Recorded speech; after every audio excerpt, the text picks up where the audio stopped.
Hello welcome to Big TV. So రీసెంట్గా మనం incidents అన్నీ చూస్తూనే ఉన్నాం. కాంట్రవర్సీలు, హత్యలు, పొలిటికల్ ఇండస్ట్రీలో జరుగుతున్నటువంటి విభేదాలు, సినిమా ఇండస్ట్రీలో ఇలా రకరకాలుగా వార్తలు వస్తూనే ఉన్నాయి. మీతో పాటు నాకు కూడా కొన్ని సందేహాలు ఉన్నాయి. అవన్నీ డౌట్స్ క్లియర్ చేసుకోవడానికి మనతో పాటు ఉన్నారు doctor T Subhashini, high court advocate. So మేడంతో మాట్లాడి అసలు ఏం జరుగుతోంది, ఎలా ఉండబోతోంది, రీసెంట్ ఇన్సిడెంట్స్ అన్నీ, ట్రెండింగ్ టాపిక్స్ అన్నీ కూడా ఒకసారి క్లియర్ చేసుకుందాం. హాయ్ మేడం, నమస్తే. నమస్తే. మీకు తెలిసే ఉంటుంది, లావణ్య, రాజ్ తరుణ్. ఫస్ట్ మొదట రాజ్ తరుణ్ నుంచి స్టార్ట్ అయింది. అసలు రాజ్ తరుణ్ ఇప్పుడు లేరు, పక్కకి అయిపోయారు ఆయన. ఇక మిగతా సెలబ్రిటీస్ అందరూ లావణ్య, మస్తాన్ సాయి, రకరకాల మనుషులు ఇంకా పుట్టుకొస్తూనే ఉన్నారు. ఈవిడది ఇంకా సీరియల్ లాగా కొనసాగుతూనే ఉంది. ఒక డ్రగ్స్ అని, న్యూడ్ వీడియోస్ అని, రకరకాలుగా ఆమె మీద ఎన్నో అలిగేషన్స్ వస్తూనే ఉన్నాయి. ఇలాంటి వాళ్లకు మస్తాన్ సాయి తీసుకుంటే కూడా ఆయన న్యూడ్ వీడియోస్ అని, ఇలా రకరకాల వీడియోస్ అన్నీ ఇట్లా టెలికాస్ట్ అవుతున్నాయి. ఇలాంటి వాళ్ళకి నిజంగా తొందరగా చట్టం ఎందుకు యాక్షన్ తీసుకోలేకపోతుంది? ఇంత క్లియర్గా మనం అన్నీ చూపిస్తున్నప్పటికీ కూడా ఇప్పుడు వీళ్ళందరూ ఒరిజినల్ సెలబ్రిటీ వెళ్ళిపోయి క్రైమ్ సెలబ్రిటీస్ అయిపోయారు వీళ్ళందరూ. నిజం చెప్పాలంటే ఎందుకు వీళ్ళ మీద యాక్షన్ తీసుకోవట్లేదు? ఇలాంటి యాక్షన్స్ అంటే ఇక్కడ జరిగేది ఏంటంటే, ఒక ఇన్సిడెంట్ జరిగినప్పుడు ఎప్పుడైనా ఎవరైనా కానీ ఒక క్రైమ్ ఇన్సిడెంటా కాదా అన్నట్టు ఐడెంటిఫికేషన్ ఫస్ట్ చెయ్యరు. ఇప్పుడు చాలామంది మేము చూస్తుంటాం కదా, అమ్మాయిలైనా ఎవరైనా కానీ మోసపోతున్నారు అని అంటే ఇంకా మోసపోతారు. ఒకే వ్యక్తితోని 10 సార్లు మోసపోతారు. అంటే ట్రస్ట్ అన్నట్టు అక్కడ చాలా మటుకు నమ్మకాన్ని అతను ఏర్పరచుకునే విధానాన్ని బట్టి ఉంటుంది. అంటే రైట్ టైంలో ఒక mind set, because she in a unhealthy కండిషన్లో ఆమె ఆల్రెడీ ఉన్నది. ఒక అంటే మనం మెంటల్లీ ఆర్ ఫిజికల్లీ అన్హెల్తీ అంటే నేను మెంటలీ ఫిజికల్లీ ఏమీ లేదు. ఆమె శారీరకంగా కానీ మానసికంగా కానీ ఒక అన్హెల్తీ ఎన్విరాన్మెంట్లో ఎదుగుతుంది. అక్కడ ఆమెకి ఎలాంటి వాళ్ళు కావాలంటే, ఒక సైకాలజిస్ట్ ఆమెని ఒక కౌన్సిలింగ్ వ్యవస్థతోని ఆమెని అక్కడి నుంచి బయటపడిపియాలి. ఒక డ్రగ్స్తోని కానివ్వండి, లేకుంటే ఒక సమాజంలో ఆమె మోసపోతుంది అన్న ట్రామాటిక్ కండిషన్స్ ఉన్నా అక్కడి నుంచి ఆమె బయటపడాలి. Either she should approach the government, she teams కానీ, ఎందుకంటే మనకు షీ టీమ్స్ కూడా ఉన్నది. నాకు ఇట్లా అవుతుంది మేడం అంటే వాళ్ళు they will give the suggestions. అలా వెళ్ళవలసిన దారిలో ఆమె ఏమైంది, మస్తాన్ అనే వ్యక్తికి దొరికిపోయింది. అంటే అటాచ్మెంట్ అయిపోయింది. అటాచ్మెంట్ వలన ఆమె చూసి చూసి చూసి మరి ఈమెకి ఎవరన్నా ఇచ్చిండ్రో తెలియదు, ఈమెనే తీసుకున్నదో తెలియదు. ఆమె ఇప్పుడు ఒక వ్యక్తి అన్ని వీడియోస్ తీస్తున్నాడంటే ఈ మస్తాన్ ఒక్కడే కాదండి. ఇప్పుడు మన సమాజంలో ఇలాంటి వాళ్ళు 100 మంది ఉన్నారు, 100 మంది. ఒక్కొక్కరు ఆఫీస్లో వర్కింగ్ చేస్తున్న విమెన్ పైన ఇలాంటి అంటే ఇలాంటి వాళ్ళు అటాకింగ్ చేస్తున్నారు. ఫస్ట్ ఇంప్రెషన్ చేస్తారు వాళ్ళని, వాళ్ళలో అంటే వాళ్ళ దిక్కు వచ్చే విధంగా యాక్షన్ చేసుకుంటారు. ఒక ఫిలిం లాగా వాళ్ళు కొంత వీడియో తీస్తారు, దీన్ని బట్టి బ్లాక్మెయిల్ చేస్తారు, మళ్ళీ వీడియో తీసుకుంటారు. ఇంకా ఆమె ఇంకా ఆ క్లచెస్ నుంచి బయటికి రాదు. ఎందుకు రాదు అని అంటే హస్బెండ్కి చెప్తా అంటారు. ఇలాంటి వాళ్ళు నేను చూసిన చాలా కేసెస్లలో ఇలాంటి వాళ్ళు పోలీస్కి కంప్లైంట్ చేస్తే వాడు దొరకడు. వాడు హ్యాకింగ్ మెథడ్స్లలో ఉంటారు వాళ్ళు. ఫోన్స్ వాళ్ళ దగ్గర 10-20 సిమ్స్ ఉంటాయి. ఒక సిమ్ ఎక్కడనో రాజస్థాన్లో చూపిస్తుంది, ఒక సిమ్ ఒరిస్సా చూపిస్తుంది. సో పోలీస్కి నీకు వాళ్ళు ఎప్పుడైతే ఆపరేషన్ స్టార్ట్ చేసిండ్రో ఇది ఫోన్ ఇక్కడ అవైలబుల్ లేదని చూపిస్తుంది. ఎందుకు? బికాజ్ ద కనెక్షన్ ఆ సెటప్లో ఇలాంటి వాళ్ళు దే మేబీ వన్ గ్రూప్గా ఉండొచ్చు, మేబీ సింగిల్గా కూడా ఉండొచ్చు. ఎందుకంటే మొన్న రీసెంట్గా కూడా కుక్కట్పల్లిలో కూడా ఒక కేసు ఇలాంటిదే నమోదైంది, ఆల్రెడీ ఎఫ్ఐఆర్ అయింది. అమ్మాయిని మాత్రము అంటే మ్యారీడ్ వాళ్ళే కపుల్స్ని. బట్ నాకు అదే అర్థం కాదు మేడం. ఇప్పుడు సౌర కుటుంబంలో సూర్యుడిలాగా ఒక లావణ్యని ఇప్పుడు అందరికీ ఒక పాయింట్ అంటే నార్మల్గా మీకు సజెషన్, నాకు ఎప్పుడు లావణ్య ఒక థాట్ ప్రాసెస్ అర్థం కాదు. ఎప్పుడు అంతే అంటే సామెతలు చెప్తారు కదా, 100 ఒక అబద్ధం చెప్పి దాని వెంట ఇంకోటి అంటే తప్పించుకోవడానికి ఆమె కథలు రకరకాలుగా చేస్తూనే ఉంది ప్రయత్నాలు, కానీ దొరికిపోతుంది. అంటే మీకు గైడెన్స్ ఇచ్చే వాళ్ళు ఎవరు లేరా? లేకపోతే గైడెన్స్ కాదు, ఈవేళ ఇది వేసేసే నీకు మంచి పేరు వస్తుందో లేకుంటే ఏదో చేయండి అని ఇప్పుడు ఈమెకి 100 వీడియోస్ ఇప్పుడు పోలీస్కి ఇచ్చారు. ఆ వీడియోస్లలో ఉన్న మహిళలు ఉన్నారు. ఎందుకంటే మనకు మహిళలకు కావాల్సింది ఏంటంటే ఆర్థిక స్వావలంబన, అంటే ఎంపవర్మెంట్ ఆఫ్ ద విమెన్ కింద, మహిళా స్వావలంబన కింద మనం ముందుకెళ్తున్నాము.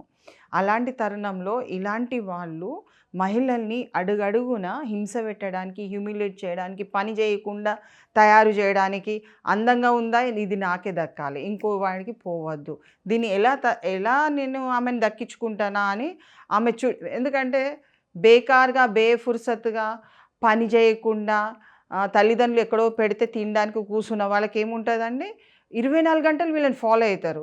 వీళ్ళేమనుకుంటారు, అయ్యో 24 గంటలు అంటే నా కోసం ఇంత టైం ఇస్తున్నాడు, నన్ను మంచిగా చూసిన గ్రేట్ అని ఫీల్ అయిపోతారు.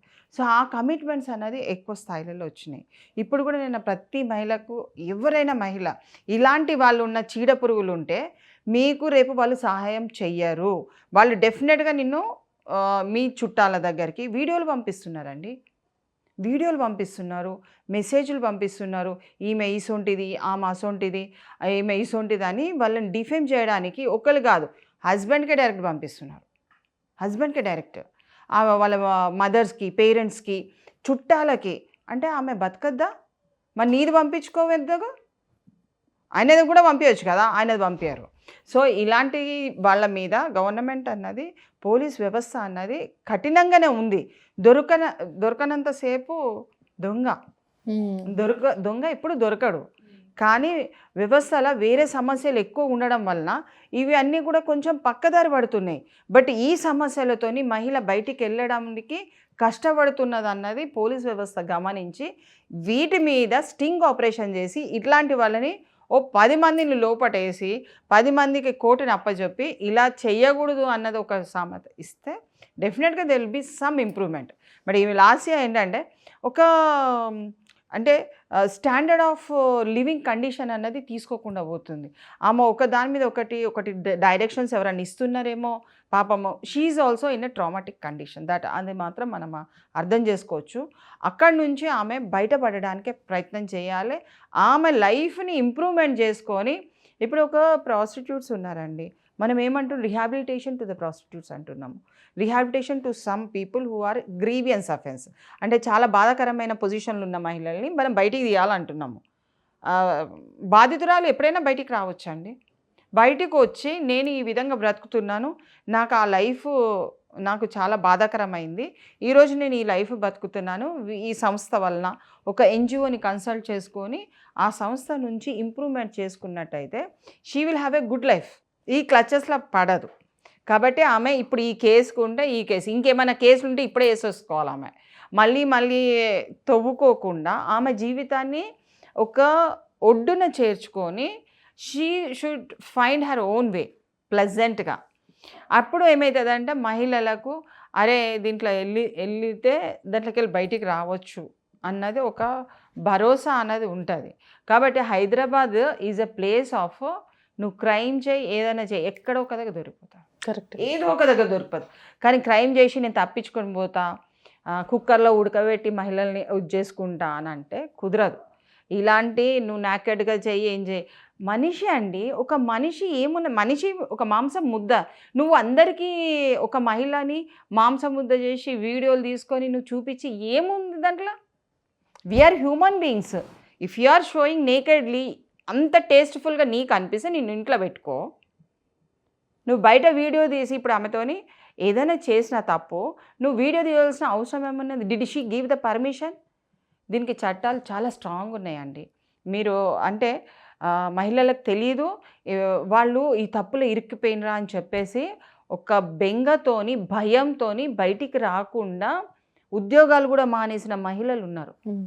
అలా చేయవలసిన అవసరం లేదు. You are very strong, you can fight for it. నీకు తప్పు అనిపిస్తే చల్ బై, నువ్వు నా వీడియో ఎట్లా తీస్తావు అడిగేసేయండి, దమ్ము ధైర్యం ఉండి అడగాలి. నువ్వు అడగనంత కాలం నువ్వే తప్పవుతావు. నువ్వు సాటంగా దాచుకుంటే ఏం లేదు, నీ వీడియోనే బయట పెడుతున్నాడు అతను, నువ్వు సాటంగా ఎందుకు దాచుకోవాలండి? నీకు ధైర్యం ఉండి ముందుకు వెళ్ళాలి. Last year she has done a good thing at the most. మహిళల్ని కాపాడుకోవడానికైనా ఆమె చేయవలసింది చేసింది. So she has to do it, she has done it.